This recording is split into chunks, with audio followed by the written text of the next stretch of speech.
Hello everyone, हमारी अपनी पाठशाला के पॉलिटी के सेक्शन में आप लोगों का पुनः स्वागत है। हम लोगों ने historical background of our the constitution पढ़ना शुरू किया था, जिसमें आपको हमने 1853 तक के जो चार्टर एक्ट थे और गवर्नमेंट ऑफ इंडिया एक्ट उस समय किया रेगुलेटिंग एक्ट थे वो हमने बताया। अगर आपको वो समझ में आया तो प्लीज़ हमारे वीडियो को ज़रूर शेयर करें, चैनल को सब्सक्राइब करें। आगे हम लोग आज देखेंगे 1858 से लेके 1947 तक के गवर्नमेंट ऑफ इंडिया एक्ट के किस प्रकार रिवॉल्ट के बाद जो 1857 की क्रांति हुई थी उसके बाद से किस प्रकार से हमारे देश में पॉलिटिकली शासन बदला। ये बहुत इंपॉर्टेंट है। इंपॉर्टेंस इसलिए रखता है कि यहाँ से चीज़ों को समझना पड़ेगा आपको। जो सबसे पहला स्टार्टिंग करेंगे हम आज 1858 से।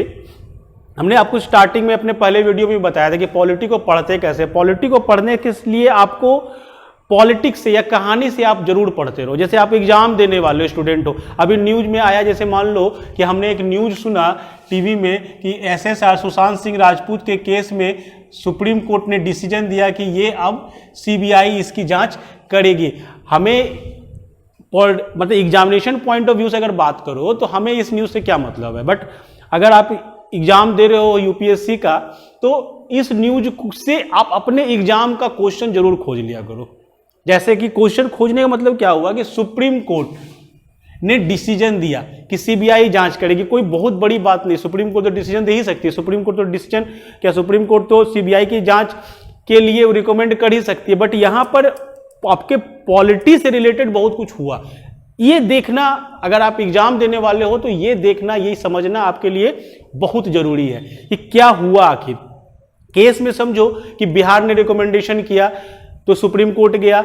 मामला यहां पर दो तीन तो पॉलिटी से रिलेटेड क्वेश्चन तुरंत बनते हैं। जैसा क्वेश्चन, पहला क्वेश्चन, सुप्रीम कोर्ट में केस कैसे चला गया? क्योंकि दो स्टेट के बीच का झगड़ा था, दो स्टेट के बीच का झगड़ा था। ये सुप्रीम कोर्ट के जब आप पढ़ोगे या जब हम पढ़ाएंगे तो देखेंगे भी कि सुप्रीम कोर्ट में कोई भी नॉर्मल व्यक्ति जाकर केस नहीं कर सकता है। तो यहां पर आपको पॉलिटिक्स से रिलेटेड क्वेश्चंस बन रहे थे। जैसे सुप्रीम कोर्ट ने डिसीजन दिया कि सीबीआई जांच करेगी, तो ये आपका देखोगे गौर से अपने आप कॉन्स्टिट्यूशन को, तो आर्टिकल 142 का यूज किया गया। आर्टिकल 142 का यूज किया गया। अब ये 142 आपके एग्जामिनेशन पॉइंट ऑफ व्यू से इंपॉर्टेंट हो गया। क्यों इंपॉर्टेंट हो गया? क्योंकि सुशांत सिंह राजपूत का केस लगातार आपके मीडिया में ट्रेंड कर रहा है और इससे आपके पॉलिटी से रिलेटेड एक क्वेश्चन बन भी रहा है जो आर्टिकल 142 रिलेटेड है, जिसमें सुप्रीम कोर्ट के पास पावर है कि वो ऑर्डर या कोई डिक्री इशू कर सकता है किसी भी केस के जांच के लिए। तो ये इंपॉर्टेंस रखता है न्यूज इसी तरीके से। अगर आपको एग्जाम देना है और आपको एग्जाम से अपने लिए चीजों को खोजना पड़ेगा, तो ये आपका एक तरीका है।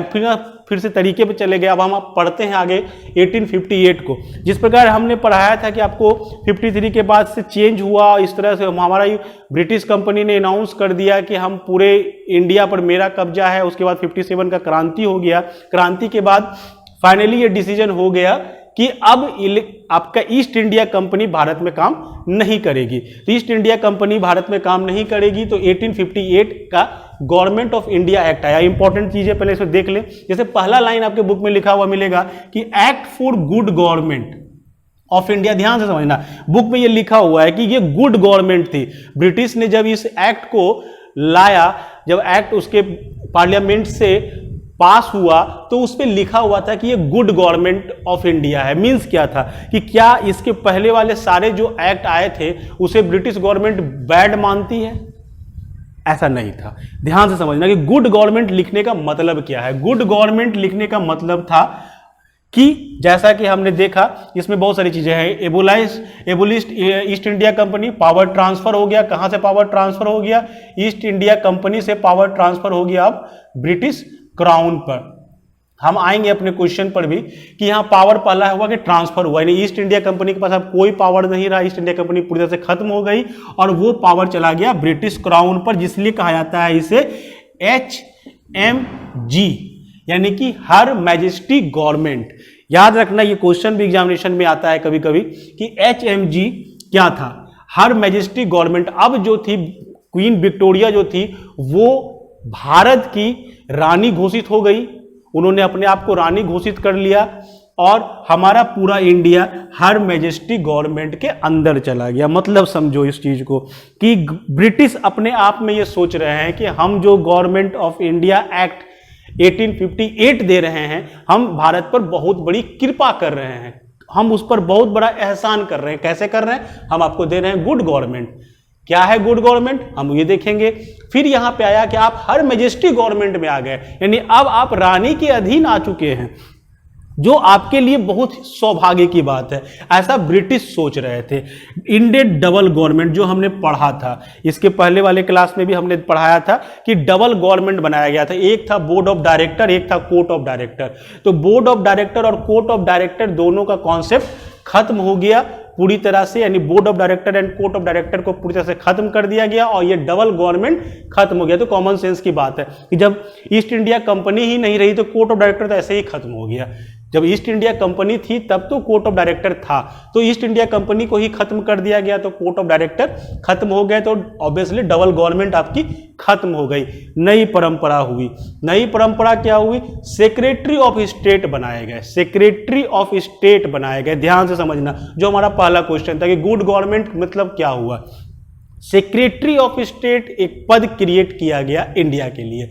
सेक्रेटरी ऑफ स्टेट जो होते थे वो ब्रिटिश गवर्नमेंट के कैबिनेट के मंत्री होते थे। ध्यान से समझना कि ब्रिटिश कैबिनेट के व्यक्ति को ही यहां पर सेक्रेटरी ऑफ स्टेट बनाया गया, और वो जो व्यक्ति, जो कैबिनेट का व्यक्ति था, वो पर्सन ब्रिटिश पार्लियामेंट के लिए आंसरेबल था या रिस्पॉन्सिबल था। यानी कि उस सेक्रेटरी ऑफ स्टेट के पद पर जो लीड कर रहा है, जो व्यक्ति होल्ड कर रहा है, वो ब्रिटिश पार्लियामेंट के लिए रिस्पॉन्सिबल होगा। मीन्स वो इंडिया की सारी जवाबदेही उसके सर पर है, और वो जवाबदेह किसके लिए होगा? ब्रिटिश पार्लियामेंट के लिए होगा। जब सेक्रेटरी ऑफ स्टेट बनेगा तो सेक्रेटरी ऑफ स्टेट को चलाने के लिए एक ऑफिस भी क्रिएट करना पड़ेगा। तो ऑफिस क्रिएट किया गया जिसमें 15 मेंबर शामिल किए गए, जिसमें 15 मेंबर शामिल किए गए। साथ ही साथ चेंज क्या आया? गवर्नर जनरल का पद खत्म कर दिया गया।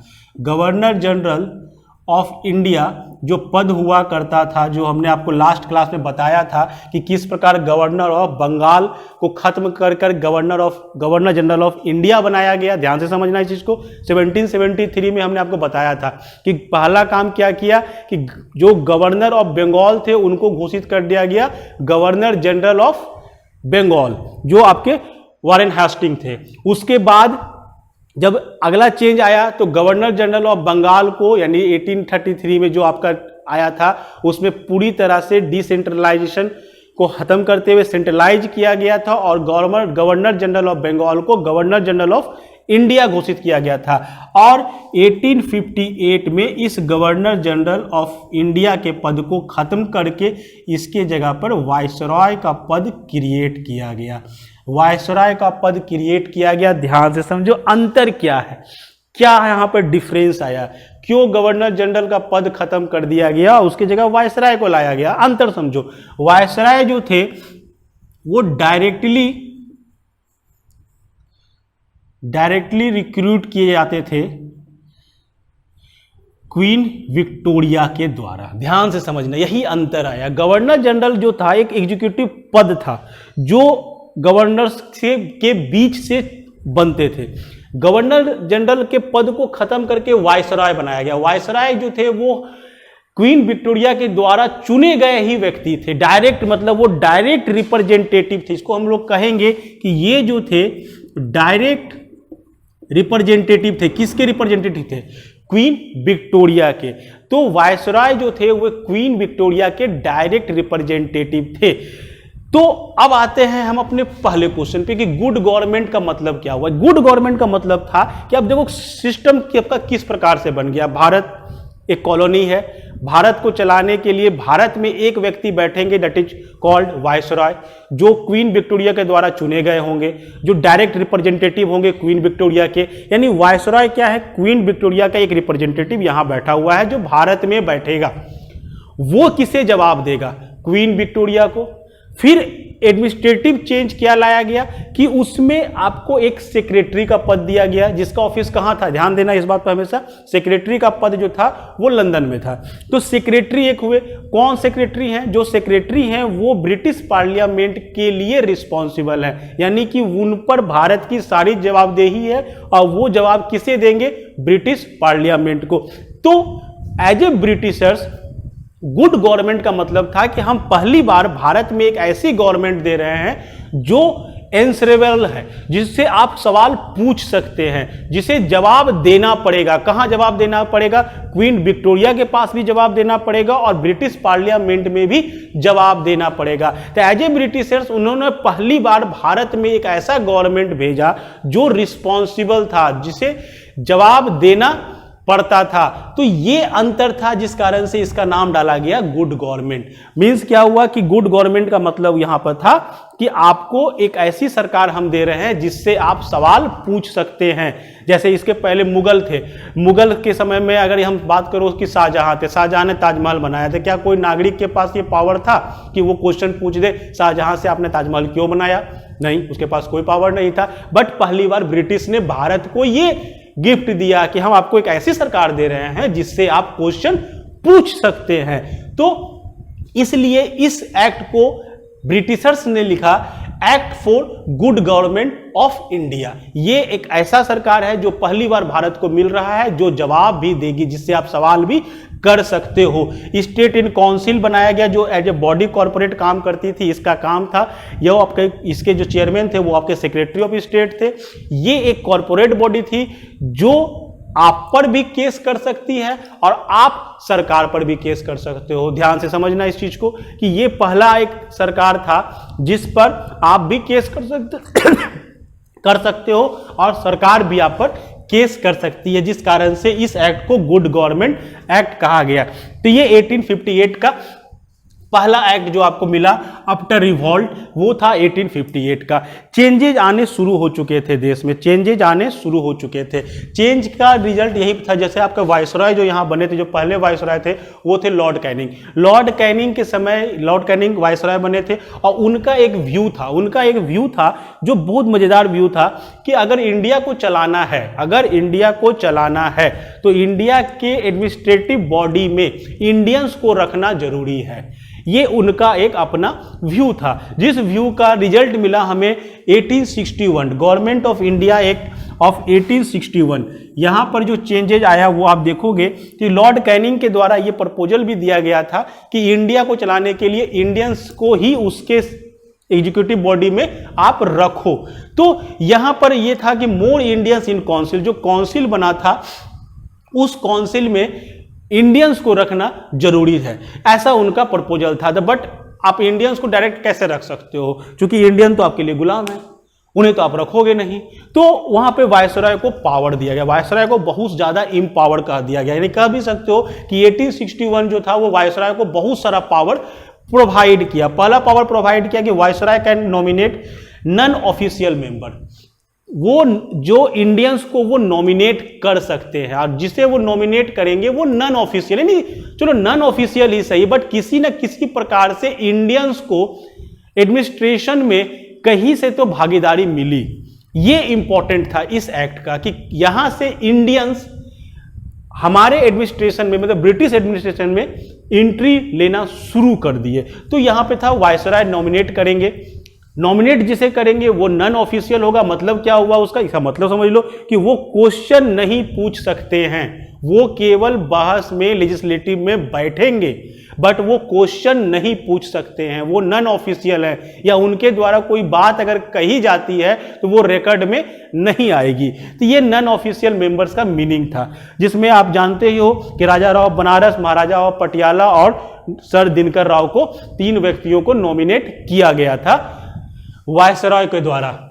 उसके बाद मजेदार चीज देखो, यहां से डिसेंट्रलाइजेशन स्टार्ट हुआ। ध्यान से समझो इस चीज को, जो हमने आपको बताया था कि 1773 के रेगुलेटिंग एक्ट में सेंट्रलाइजेशन को स्टार्ट किया गया था। याद करो 1773, जो हमने आपको तुरंत लास्ट क्लास में बताया था कि 1773 में क्या हुआ था कि बॉम्बे और मद्रास के प्रेसिडेंट्स जो थे उसके जो लेजिस्लेटिव पावर थे उसे धीरे धीरे बंगाल में वेस्ट करना शुरू कर दिया गया। और ये एकदम पीक पर पहुंचा कब? 1833 में। 1833 में फाइनली क्या हुआ कि उसके पूरे लेजिस्लेटिव पावर को सीज कर लिया गया और वो लेजिस्लेटिव पावर चला गया किसके पास? बंगाल के पास। और बंगाल पर पावर सेंट्रलाइज हो चुका था, यानी कि सेंट्रलाइजेशन यहां पर आपका फाइनली हो चुका था। जबकि 1861 में डिसेंट्रलाइजेशन फिर से शुरू किया, यानी पावर फिर से वापस देना शुरू कर दिया गया। क्यों किया गया? दिमाग में जोर डालो तुमको समझ में भी आएगा इस चीज कि हुआ क्या। उस समय तक तो ईस्ट इंडिया कंपनी पर थी सारी जिम्मेदारी कि आपको चलाना है। ब्रिटिश को अपना प्रभुत्व जमाना था कि हम ईस्ट इंडिया कंपनी के सुपर हैं, तो हम सुपर हैं तो हम उसके पावर को धीरे धीरे सीज करना शुरू कर दिए। जब ईस्ट इंडिया कंपनी पूरी तरह से खत्म हो गई, 1858 में फाइनली हो गया कि अब ब्रिटिश क्राउन के अधीन इंडिया आ चुका है, ईस्ट इंडिया कंपनी नाम का कोई चीज यहां पर नहीं रहा। अब ईस्ट इंडिया कंपनी को हटाकर ब्रिटिशर्स को खुद चलाना था देश इंडिया को। अब इंडिया को चलाना है तो पावर को आपको, चूंकि आप एक जगह से पूरे देश को कंट्रोल नहीं कर पाओगे, अब आपको डिसेंट्रलाइजेशन करना ही पड़ेगा। तो यहां से डिसेंट्रलाइजेशन स्टार्ट हुआ। बॉम्बे और मद्रास प्रेसिडेंसी को फिर से उसके लेजिस्लेटिव पावर वापस दिए गए। यानी यहां से देखो 73 से 1833 तक आपका सेंट्रलाइजेशन होता है और फिर 1861 से आपका डिसेंट्रलाइजेशन स्टार्ट हो गया। ध्यान देना, फिर से हम कह रहे हैं अभी डिसेंट्रलाइज्ड नहीं हुआ है पूरी तरह से, डिसेंट्रलाइजेशन स्टार्ट हुआ। जिस प्रकार से 73 में सेंट्रलाइजेशन नहीं हुआ था, सेंट्रलाइजेशन स्टार्ट हुआ था। खत्म कब हुआ? 1833 में।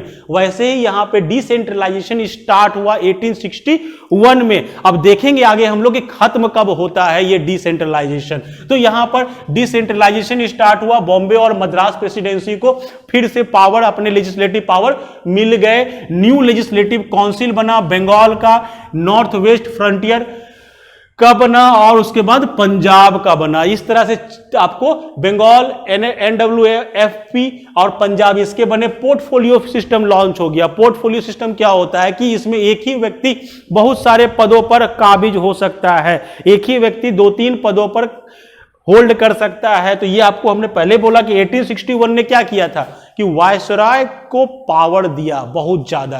पहला पावर क्या दिया? वो नॉमिनेट कर सकते हैं इंडियंस को, कहां के लिए? लेजिस्लेटिव के लिए, as a non official member. दूसरा पावर कहां पे दिया उसको कि आप पोर्टफोलियो सिस्टम लॉन्च कर सकते हैं। मतलब अगर आपको लगता है कि कोई व्यक्ति 2 जगह का गवर्नर बन सकता है, आप उसे बना सकते हो।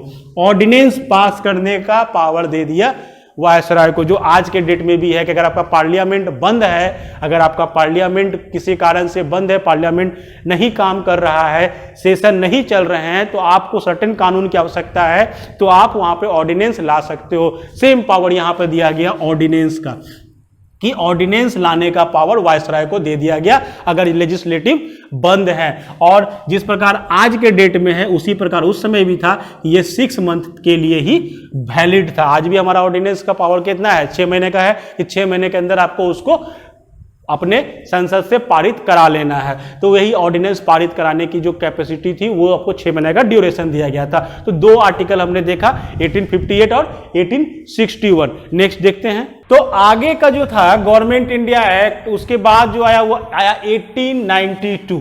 1892 के एक्ट में क्या चेंजेज आया ये पहले समझ लो कि 1892 में क्या क्या चेंज आया। पहला चेंज आया कि नॉन ऑफिशियल मेंबर्स, जो आपको जस्ट पहले बताया था हमने कि नॉन ऑफिशियल मेंबर्स नॉमिनेट करने का पावर दिया गया था वायसराय को।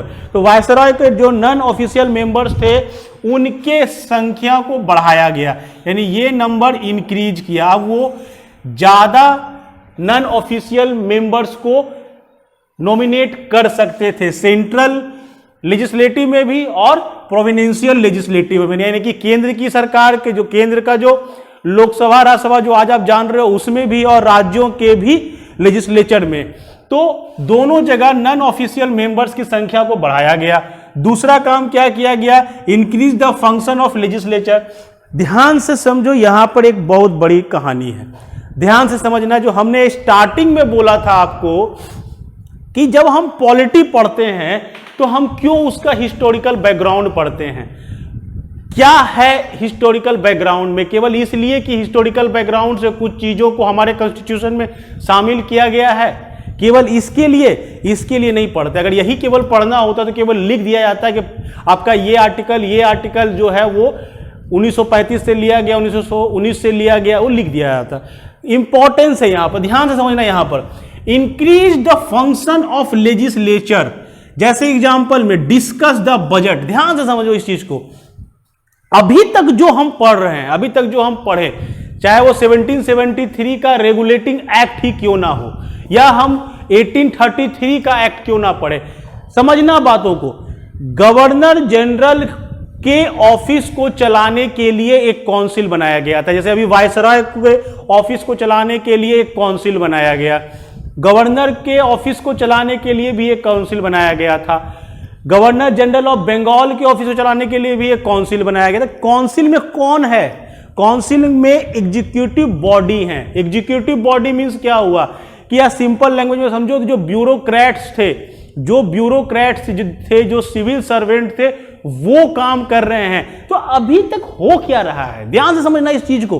बहुत मजेदार चीज यहां पर आती है कि ब्यूरोक्रेट यानी कि जो सिविल सर्वेंट हैं वो बना रहे हैं आपका कानून, या सिविल सर्वेंट जो हैं, जो एग्जीक्यूटिव बॉडी हैं, वो जो हैं वो लेजिस्लेचर का भी काम कर रहे हैं। मतलब क्या हुआ कि कार्यपालिका जो है वो विधायिका के कामों को भी कर रही है, बट एक्चुअल में वो क्या है तो एग्जीक्यूटिव, है तो कार्यपालिका। मतलब क्या हुआ, सिविल सर्वेंट ही आपका बजट बना रहे हैं, सिविल सर्वेंट ही वो आपके लिए डिसीजन ले रहे हैं पॉलिटिकल, सिविल सर्वेंट ही सारा काम कर रहे हैं। मतलब क्या हुआ, सिविल सर्वेंट जो हैं वो लेजिस्लेचर, विधायिका का काम कर रहे हैं, बट एक्चुअल में वो क्या है, वो है तो एग्जीक्यूटिव बॉडी। आज के इंडिया को देखो, आज के इंडिया को, जो हमारा आज का संविधान है, जो हमारा आज का कॉन्स्टिट्यूशन है, आज क्या है, आज कानून कौन बनाता है? आज कानून बनाने वाला संस्था हमारा विधायिका है, लेजिस्लेचर है। कौन बैठते हैं उसमें? जो हमारी जनता चुन के भेजती है, जिसको जनता चुन के भेजी है, हमारे एमपी, हमारे एमएलए, वो बनाते हैं, वो हैं लेजिस्लेचर, वो बनाते हैं कानून, और जो एग्जीक्यूटिव बॉडी है वो उस कानून को लागू करती है। ध्यान से समझो यहां पर हो क्या रहा है, यहां पे एग्जीक्यूटिव बॉडी लेजिस्लेचर का काम कर रही है, लेजिस्लेटिव बॉडी वहां पर काम नहीं कर पा रही है, या कहो कि लेजिस्लेटिव वहां पर नीचे है और एग्जीक्यूटिव बॉडी ऊपर है। आज के डेट में क्या है, लेजिस्लेचर हमारा ऊपर है और एग्जीक्यूटिव बॉडी नीचे है। यही है historical background of our constitution कि कैसे, जिस प्रकार जब ब्रिटिश ने इसे लागू किया था तो एग्जीक्यूटिव को सुपरमेसी दिया, एग्जीक्यूटिव ऊपर था और नीचे था लेजिस्लेटिव, अब बदल रहा है समय। अब देखो यहां पे क्या हुआ कि लेजिस्लेटिव के पावर्स को बढ़ाया गया।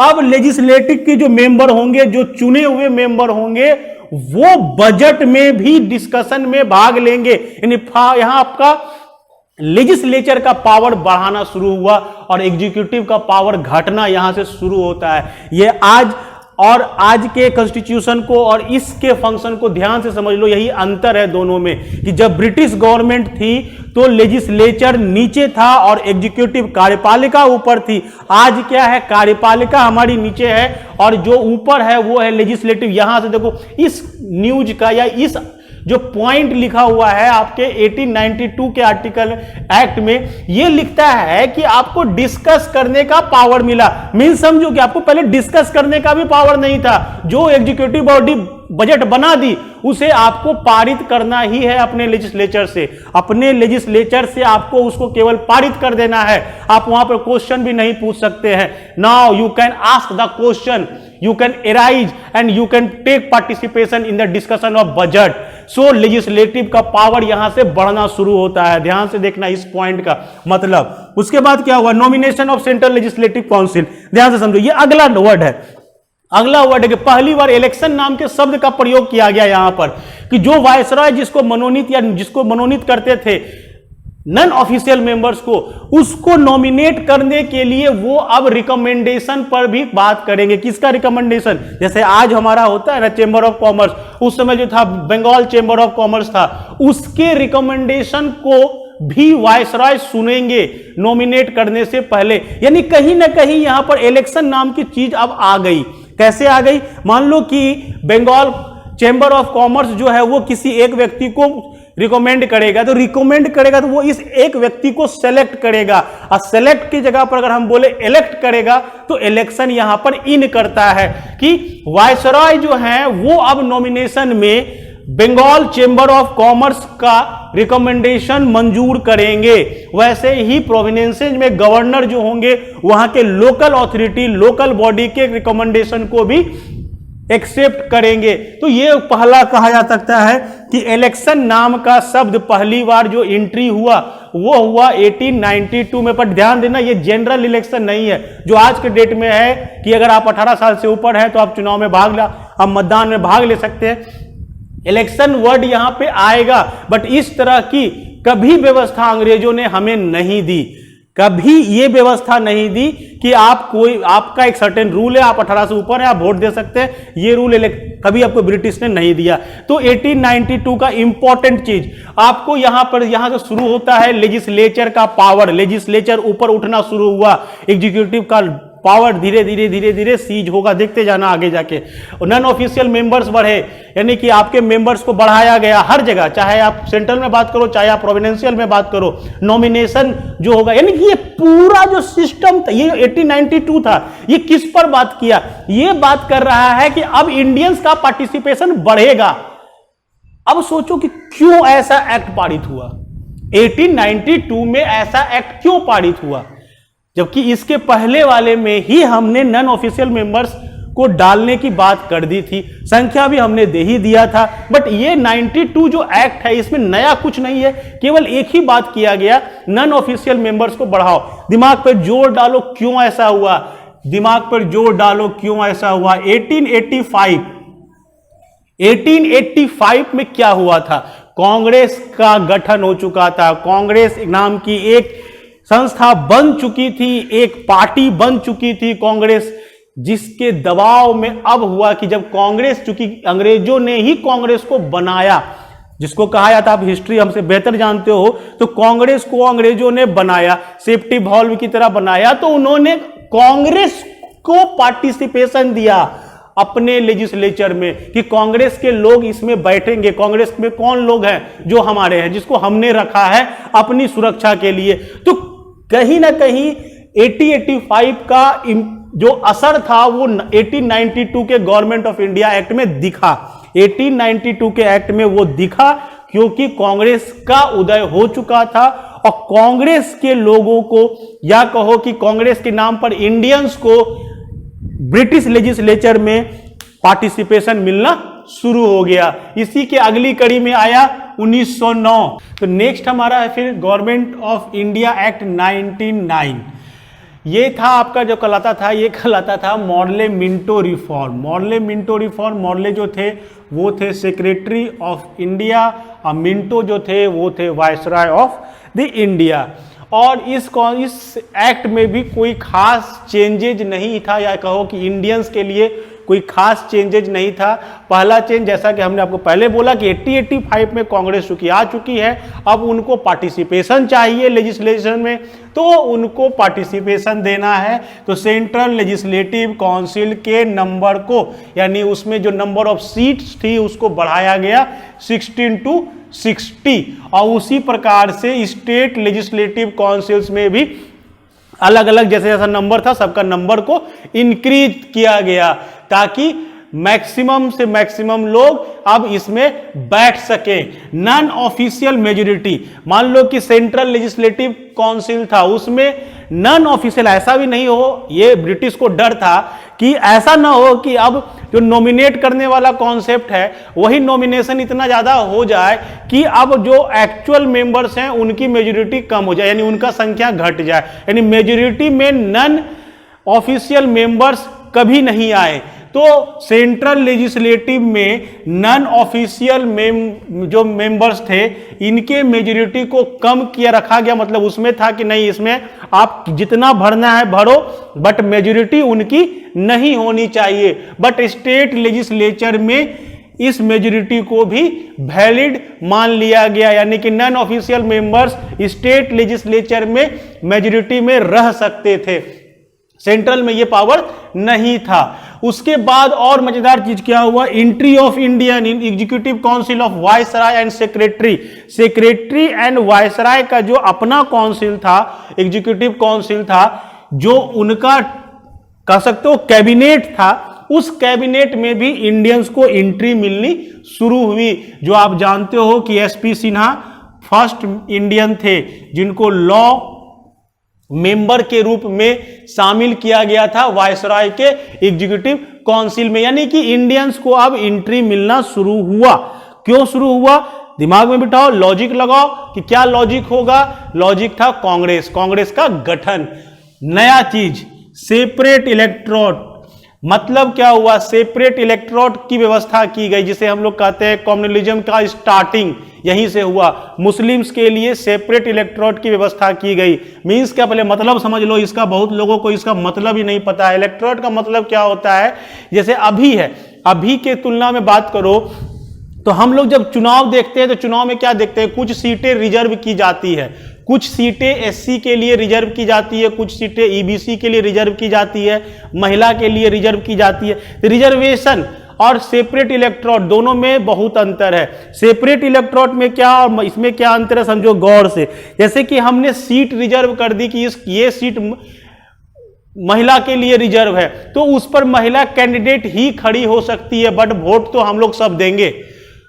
लेकिन सेपरेट इलेक्टोरेट में क्या था कि अगर मुस्लिम के लिए यह सीट रिजर्व कर दी गई तो मुस्लिम कैंडिडेट ही वहां पर इलेक्शन में पार्टिसिपेट करेंगे और मुस्लिम वोटर ही उसे वोट देंगे। यानी अगर उस एरिया में कोई और धर्म के लोग हैं, मान लो वहां सिख हैं, हिंदू हैं, तो वो उस वोटिंग में भी भाग नहीं ले सकते हैं। तो सेपरेट इलेक्टोरेट की व्यवस्था की गई। क्यों की गई होगी ऐसी व्यवस्था, फिर से सोचो। 1906 मुस्लिम लीग का स्थापना हो चुका था, मुस्लिम लीग का स्थापना हो चुका था, और ब्रिटिशर्स का यह बहुत बड़ा हथियार था कि फूट डालो राज करो, डिवाइड एंड रूल का जो उनका हथियार था। जैसे देखो इसमें क्या किया, कांग्रेस को बनाया तो कांग्रेस बनी, तो अब तोड़ना है जनरल को, जनरल मतलब जो आम पब्लिक है उसको तोड़ना है। तो कैसे टूटा, कांग्रेस को कुछ सीटें दे दी गई, मतलब कांग्रेस के लोगों को प्रोविडेंस लेजिस्लेटर में जगह दे दी गई। यहां से कांग्रेस टूटी थोड़ी सी पब्लिक से। अब देखा कि जब मुस्लिम लीग भी बन चुका है तो मुस्लिम को अलग कर दो, तो मुस्लिम को अलग करने के लिए सेपरेट इलेक्टोरेट की व्यवस्था की गई। तो यह था हमारा 1909 तक का। यहां तक हम लोग एक पार्ट मानते हैं। ध्यान से समझना, 3 पार्ट में हिस्टोरिकल यानी इस एक्ट को हमने बांटा। एक बांटा 1773 से लेके आपका 1853 तक, जहां पर कंपनी रूल पूरी तरह से खत्म हो जाता है, यानी वो रीजन था कंपनी रूल का। 1858 से 1909 तक, यहां से आपका 1858 से ब्रिटिश राज शुरू हो गया, कॉलोनियल रूल शुरू हो गया। आप पूरी तरह से ब्रिटिश के अधीन हो चुके हैं, अब आप पूरी तरह से गुलाम हो चुके हैं। अब 1909 के बाद से चीजें बदली। क्या बदली, सोचो, ध्यान से समझना कि 1909 आ चुका है और 1947 में हम लोग आजाद होते हैं। 1947 में हम लोग आजाद हो जाते हैं, यानी कि कहो तो 40 साल का, लगभग 40 नहीं 38 साल का गैप है, यानी 38 ईयर्स में हम लोग आजाद होते हैं। यहां तक देख के बताओ कि जब हम लोग 1773 से 1909 तक पहुंचे, भारतीयों को क्या मिला, इंडियंस को क्या मिला, कुछ सीटें, और तो कुछ नहीं मिला। इसके अलावा इंडियंस के लिए इसमें पूरी व्यवस्था में क्या कोई रोल है, कोई रोल नहीं, यानी इंडियंस को यहां तक कुछ नहीं मिला है। बट ऐसा क्या होता है कि इन 38 ईयर हम लोग आजाद हो जाते हैं, ऐसा क्या चेंज आया। ऐसे पढ़ो पॉलिटी को, ऐसे पढ़ो, ये मत पढ़ो कि 1909 में हुआ, 1919 में ये हुआ, 19 में ये हुआ, ऐसे नहीं कुछ हुआ। कुछ तो रीजन था कि आखिर 1909 के बाद 1909 तक आप गौर से देखो, 1773 से लेके यहां तक देखो, इंडियंस के लिए क्या मिला? कुछ नहीं मिला, इंडियंस को कुछ नहीं मिला। लेकिन उसके बाद ऐसा क्या हो जाता है कि अचानक से हम लोग 30-40 साल में ही फिर आजाद हो जाते हैं। यहां से होता क्या है, ध्यान समझो, आजादी, इंडिपेंडेंस। इंडिपेंडेंस का मतलब क्या है यहां पर, यह दिमाग में बिठाओ, सोचो, गौर से सोचो कि हमें आजादी चाहिए। किससे आजादी चाहिए? अगर हम आज की बात करें, आज हम लोग जिस स्थिति में हैं, हम लोग आज आजाद कहलाते हैं, हम लोग इंडिपेंडेंट हैं। क्या हम इंडिपेंडेंट हैं? नहीं, हम इंडिपेंडेंट नहीं हैं। हम लॉ से बंधे हुए हैं, हम कॉन्स्टिट्यूशन से बंधे हुए हैं, हमें जो संविधान ने कहा हम उसको मानने के लिए बंधे हुए हैं।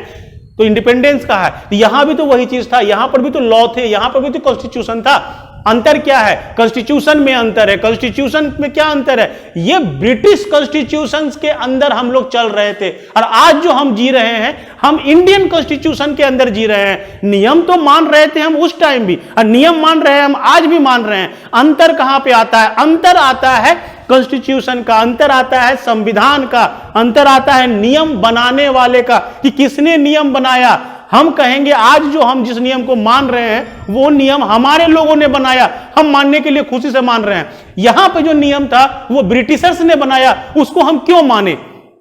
हम गुलाम थे, आज हम गुलाम नहीं हैं। कॉन्स्टिट्यूशन से हम उस टाइम भी बंधे थे, कॉन्स्टिट्यूशन से हम आज भी बंधे हुए हैं, लेकिन दोनों में फर्क है। यही फर्क समझाया गया गांधी जी के द्वारा। क्योंकि उसके बाद होता क्या है, 1909 के बाद गांधी जी की एंट्री होती है। गांधी जी की एंट्री इंपॉर्टेंट इसलिए रखती है कि गांधी जी ने इस चीज को समझा कि हम गुलाम, जैसे मान लो हम बोल रहे हैं कि हम आजादी चाहिए। किससे आजादी चाहिए? अंग्रेजों से। चलो अंग्रेज छोड़ के चले गए देश को, मान लो कि अंग्रेज देश को छोड़कर चले गए, उस समय ही बात कर रहे हैं कि 1909 में ही अंग्रेज देश को छोड़कर चले गए। अब क्या होगा? अभी भी तो मान लो कि सिविल सर्विसेज एग्जाम होंगे, तो जो ऑफिसर रिक्रूट होंगे वो ब्रिटिश होंगे, या ब्रिटिश गवर्नमेंट के द्वारा रिक्रूट किए जाएंगे, या कहो कि जो वो उस समय जो पुलिस होगी वो कौन से नियमों को मानेगी? ब्रिटिश पार्लियामेंट के नियमों को। अंग्रेज को भगाना हमारा लक्ष्य नहीं था, हमारा लक्ष्य था अपना संविधान लाना, अपना कानून लाना, कि हमारा देश है, कानून हम बनाएंगे और हम उसको मानेंगे। तो इस चीज को समझना था हमारे देश को, और 1909 के बाद यही हुआ। 1909 के बाद गांधी जी की एंट्री होती है देश में, और नेताओं की एंट्री होती है, और उन नेताओं ने इस चीज को समझा कि हमें आजादी चाहिए, हमें इंडिपेंडेंस चाहिए। किस चीज से इंडिपेंडेंस चाहिए? अंग्रेजों से नहीं, अंग्रेजों से इंडिपेंडेंस नहीं चाहिए, हमें अपने संविधान को प्राप्त करना है, हमें अपना गवर्नमेंट बनाना है, हमें अपने कानून बनाने हैं, और हमें इसकी आजादी चाहिए। हमें किसी एक देश की आजादी नहीं चाहिए। क्या अंग्रेज आपके घर में या उस समय मिलिट्री लेकर आपके देश पर आक्रमण करके आप पर कब्जा किए थे? नहीं किए थे। आप याद करो, 1833 का जो रेगुलेटिंग एक्ट था, चार्टर एक्ट जो आया था, उसमें पहला बात हमने उसी समय कहा था आपको कि वो एक्ट क्यों आया। उस एक्ट को लाने के पीछे यही रीजन था। उसने कहा था कि इंडिया पूरा टेरिटरी जो है वो अब ब्रिटिश के अधीन है, और इस लॉ को उसने अपने पार्लियामेंट में पास किया और हम मानने को मजबूर थे। तो ब्रिटिश ने by the legal, by the law, by the constitution Bharat पर कब्जा किया था, ना कि मिलिट्री के द्वारा हम पर कब्जा किया था। तो हमें मिलिट्री या हमें उन्हें भगाकर हमें कुछ नहीं मिलने वाला था। हमें मिलने वाला था कि जब हमें अपने अधिकार मिलेंगे, जब हमें अधिकार मिल जाएंगे कि हम अपना कानून बना सके, तो हम कहलाएंगे इंडिपेंडेंट। तो यहां से हमारी चीजें बदलती है, जो हम अगले पार्ट में देखेंगे कि अब क्या होता है जब 1919 का एक्ट आएगा, तो देखोगे आप चेंजेज आने शुरू हो गए। फिर 1935 का एक्ट आएगा, आप देखोगे चीजें बहुत सारी बदल गई। अब चीजें इन सब बातों पर बात नहीं होगी। अब यहां तक क्या था? यहां तक लालच दिया जा रहा था, हम आपको भी सीट देंगे, हम आपको भी एक सीट दे देंगे, आप यहां बैठ जाओगे, आपको हम वो कुर्सी दे देंगे। यहां तक था कि इंडियंस को शामिल करो, क्योंकि हमको दिखाना है कि हम इंडियंस के पार्टिसिपेशन से देश चला रहे हैं। बट अब बात होगी कि हमें अपना संविधान बनाना है, हमें इसका अधिकार दो। और अब इस अधिकार की लड़ाई होती है आप हिस्ट्री पढ़ोगे तो आपको ज्यादा चीजें समझ में आएगी, बट कॉन्स्टिट्यूशन के मामले में हम यही कहेंगे कि यहां तक जो था, यहां तक इंडिया को कुछ नहीं मिला, बट इसके बाद इंडिया ने अपने राइट्स के लिए, कौन से राइट्स के लिए, कॉन्स्टिट्यूशन को बनाने के राइट के लिए युद्ध किया, और वो जंग हमने जीती 1947 में। तो ये हमारा पॉलिटी पढ़ने का अपना तरीका है कि अगर आप ऐसे पढ़ोगे, आप केवल नियमों को मत पढ़ो, उसके पीछे के बैकग्राउंड को देखो, उसके पीछे के कहानी को समझो कि क्यों ऐसा एक्ट लाया जा रहा था। और अगर ऐसा आप पढ़ते हो तो आपको कोई भी चीज मेमोराइज करने की आवश्यकता नहीं पड़ेगी, आप अच्छे से चीजों को समझोगे, एनालाइज कर पाओगे, और जब अच्छा से एनालिसिस कर पाओगे तो आप एग्जामिनेशन में क्वेश्चन कभी गलत नहीं करोगे। अगर आपको हमारा चैनल अच्छा लगा, आपको हमारे द्वारा पढ़ाए गए लेक्चर अच्छे लग रहे हैं तो लाइक करो, सब्सक्राइब करो, शेयर करो। Thank you.